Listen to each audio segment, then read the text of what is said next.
So we are group number 1, and this is our team oral presentation, and our topic is food insecurity. For today's agenda, we will be first starting with our topic and community, and then I will be talking about our 3 learning objectives, and then I will be introducing to our audience about food insecurity. Next, Angelica and Kristen will be talking about formative research, followed by Lisa Marie talking about solutions in real life scenarios. And we'll be ending off with Joe, who will be talking about biases and language. And our references will be at the end of our slideshow.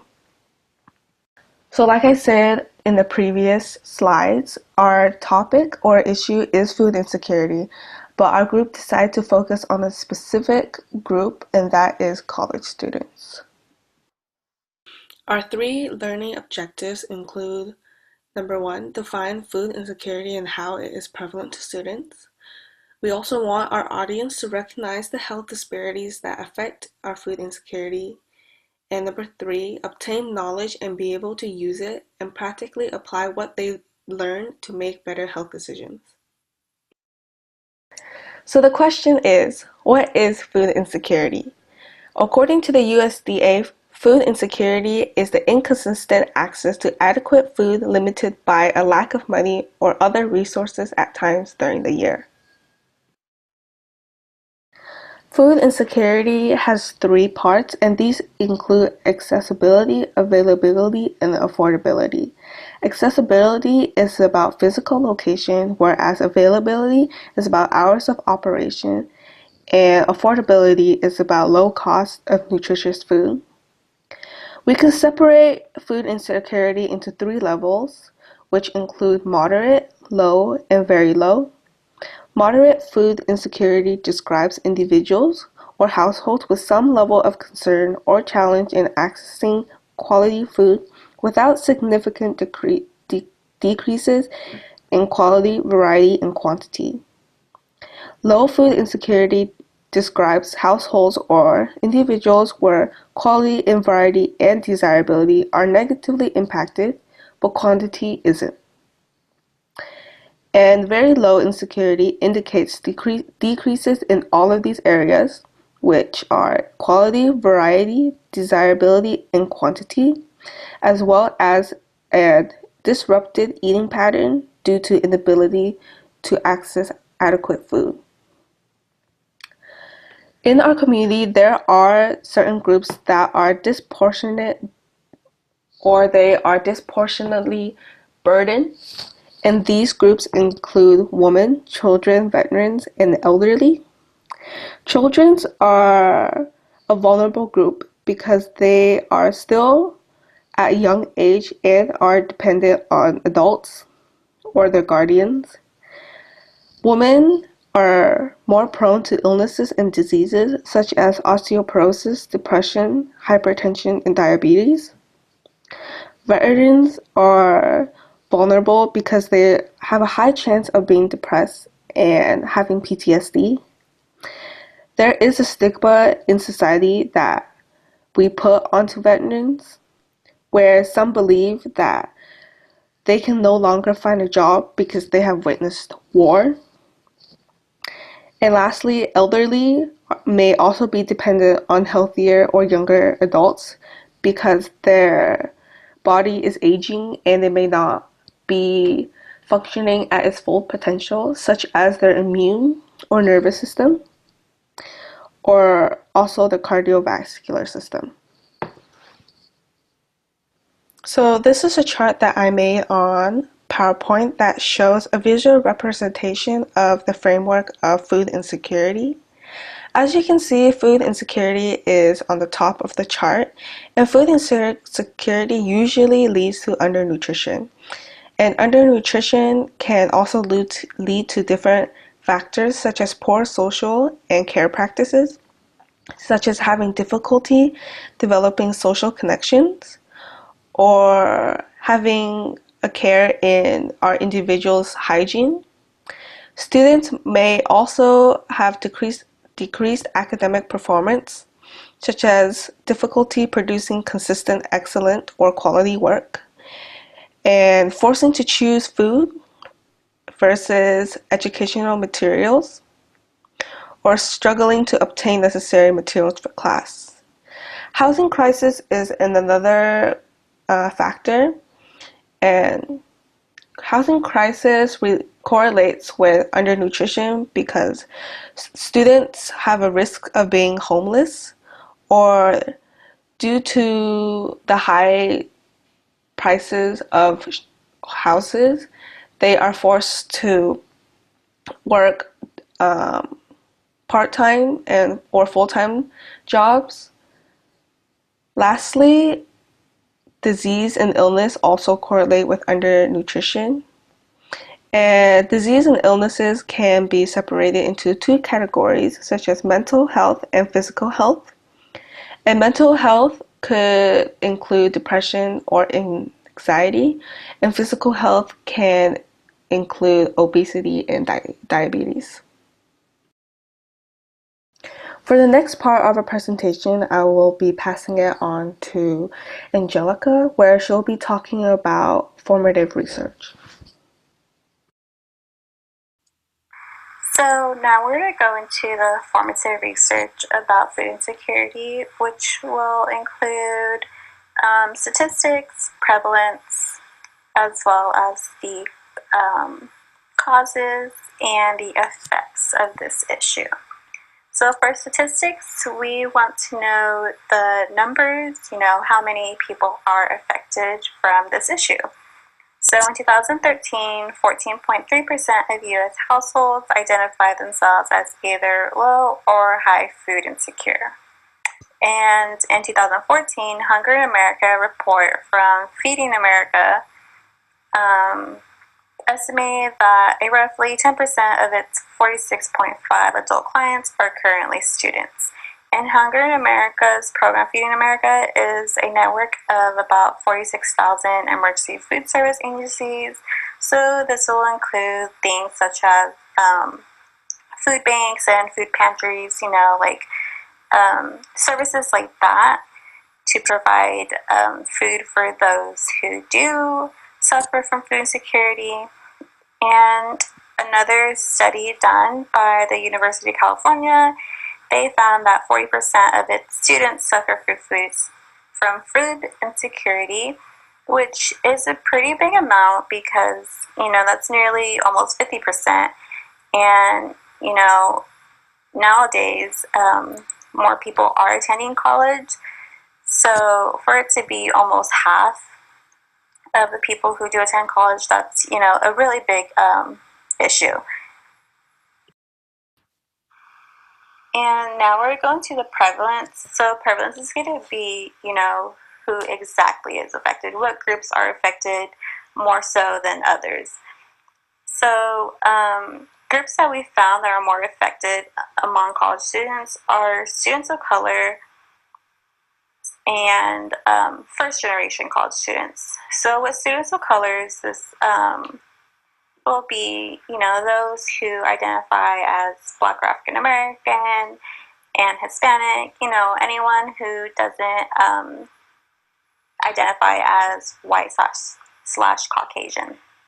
So 57% of Black or African American students reported food insecurity compared to 40% of non-Hispanic white students.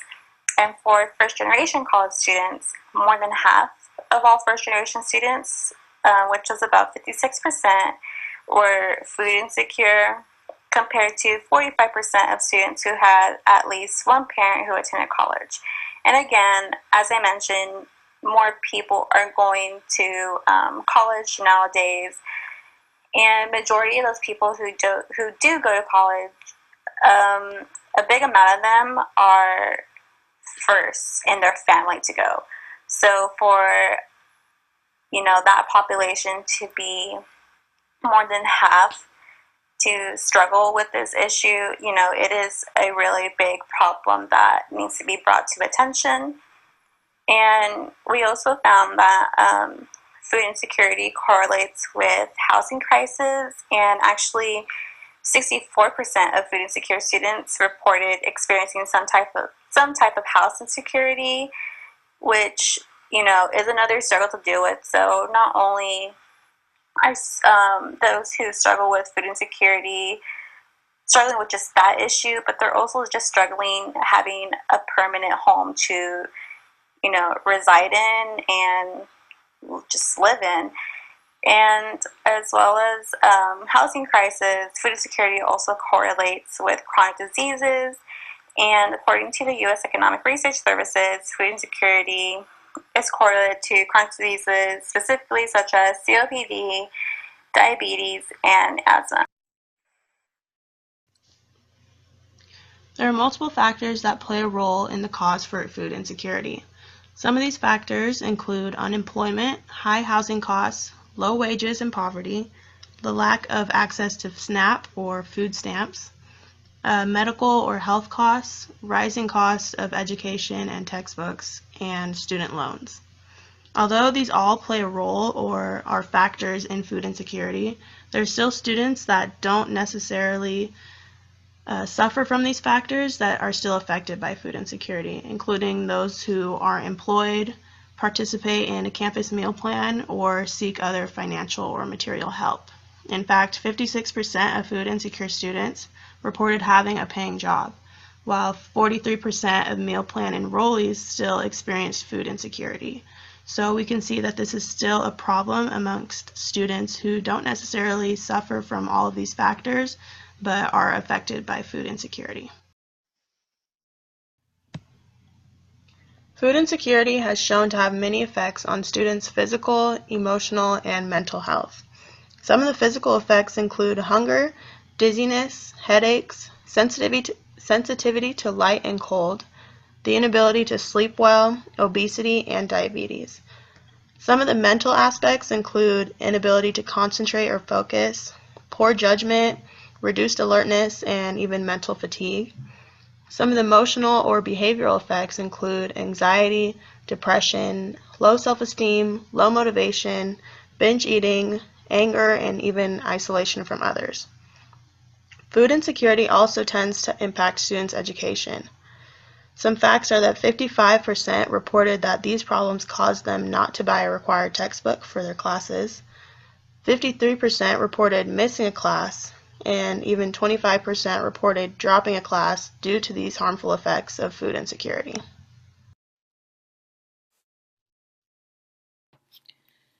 There are no real positive components to the issue of food insecurity.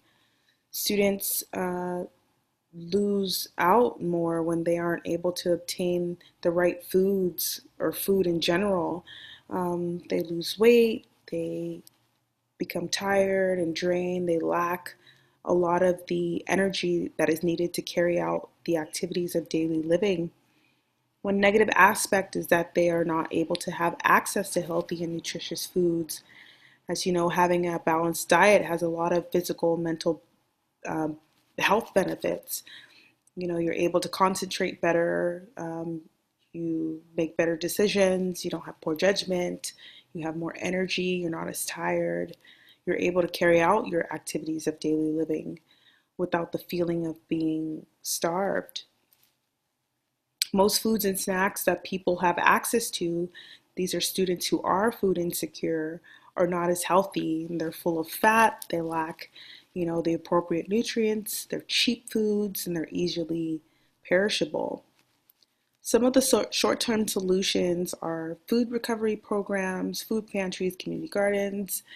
The benefits of food pantries is that food is readily available to students who need it in the case of emergency. Some of the negative aspects that are looked at for the food pantry is it's a stigma for going to the food pantries, and hungry students oftentimes don't want people to know that they are starving, that they need a meal, or they can't afford a meal, and they don't speak up and they feel invisible. There are a lot of changes being made. I know colleges and universities are increasing awareness of local resources, and they're enrolling students in federal, state, and local programs that help them get food stamps and benefits for food. Like I said in the previous slide, the food pantries are becoming more popular across college campuses, and universities and colleges are asking students to download certain apps, and these apps will alert students to events that are giving away free food on their campuses on certain days, and also will send out an alert to students to when leftover food is available from campus catered events and from the cafeteria as well, their leftovers, in order to eliminate waste and cut down on costs. They will give away leftover food to students. I know in this county, Santa Clara County, Catholic Charities and the local Harvest Food Banks give away food for free. They often do this for homeless people, and they also give to students who are food insecure. There are workshops and seminars, free cooking classes for students who would want to learn how to cook on a budget. And also cooking with small appliances. There are students who don't have ovens and stoves and only or even microwaves, and they have small burners, and they colleges are giving away classes that teach them how to use these small appliances and with what they can use them to cook. I can definitely relate to the issue of food insecurity. I can remember being a freshman and not being able to afford meals and having to choose between, paying my tuition and paying for books and things like that in order to be successful in school, and really putting eating healthy, even working out and trying to be healthy, putting all of that on the back burner. I was putting myself through school at the time, and I didn't eat some days. Some nights I went to bed hungry. And the meal plans at San Jose State living on campus were so expensive during that time. I can only imagine what they are now, to where I couldn't afford to pay for a 3 meal plan. I couldn't afford to pay for my points card to have 3 meals on it. I could only afford for it to have one swipe, quote unquote, is what we used to call it. And that swipe would be used either breakfast, lunch, or dinner. There was no frivolous, spending of swipes. I only had one per day, and it really costed me a lot. It costed me my education. I felt like I never had enough energy. I felt like I was lacking sleep, and I was always worried about when my next meal would be. And I was too focused on that. I was too focused on, trying to be successful in school, not knowing that being food insecure had a big role to play in why I wasn't successful in school. So this section will cover how stigmas around food insecurity are created with biased language. And I'll cover common misperceptions, addressing the situation properly to avoid these stigmas, and how labeling can equal shaming, and why it's important to use words of sympathy when someone is seeking help for this issue.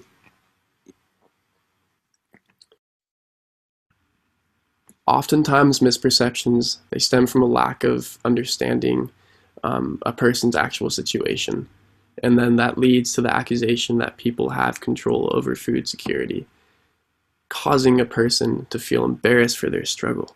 So there are certain ways food insecurity can be talked about to avoid stigmas, and depending how people acknowledge food insecurity, the topic can be perceived as something the person can easily control. So to avoid misperceptions, Many experts believe that people should not associate one's hunger as a struggle that is entirely in their control. The reason being is that people often have no control over their financial situation, especially a college student who grew up in a poor family. So stigma is associated with food insecurity. It's important to use appropriate language to address the situation properly. So here are some examples of stigmas college students might struggle with. A student may receive enough aid from the government to pay for college or rent, but not enough to help pay for enough healthy foods too. So a person's bias in language can affect how this victim might feel. If one were to analyze the situation blaming the student, he might say something along the lines of, well, he receives plenty of financial aid, that student should be able to afford food too. Or another example, if a college student who grew up in a middle-class family, who might be in an even tougher situation than a student deemed as poor, someone misperceiving the situation might look at this student's family and think, that kid looks well off, he shouldn't be experiencing food insecurity. But since aid from the government is primarily based on income, the middle-class student wouldn't receive as much aid, yet his parents might have other expenses that are out of their control, making it impossible for them to afford a student's tuition and living expenses. So regardless of why a student is experiencing food insecurity, to avoid these stigmas and make students feel comfortable about seeking help, experts advise people not to judge someone for their struggles, and instead try to understand the situation they're in. How to preface the issue. Struggling with poverty and food insecurity is too often viewed as a choice or consequence, rather than an unfortunate circumstance. When someone is seeking help, there are specific ways specialists address the issue to avoid stigma and embarrassment that can be associated with food insecurity. Doctors do this by prefacing the issue so that the patient doesn't feel like he is being singled out. So they use words of sympathy and encouragement to make the patient feel comfortable. A reason one might feel uncomfortable seeking help is that common misperceptions like people who are poor are simply not working hard enough. Terms like lazy and unmotivated are often aimed at folks who are living below the poverty line, the implication being that their financial status is just something they've brought on themselves.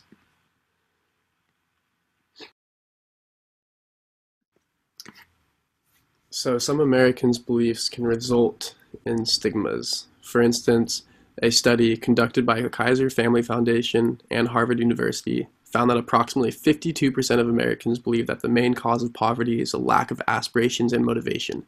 Another 35% of the population believes this to be a minor cause of poverty. Most of the participants stated that, regardless of circumstance or background, hard work is enough to pull anyone out of their financial struggles, and that can be where these stigmas are created. The study concluded that many women in low-income families strongly dislike the need to utilize welfare and often feel degraded because of it, despite previous claims that those of poor income feel that they are entitled to available financial assistance. As poverty is so tightly correlated with food insecurity, those who are financially insecure are not only dealing with the misperceptions of their poverty level, but also how people perceive their food security.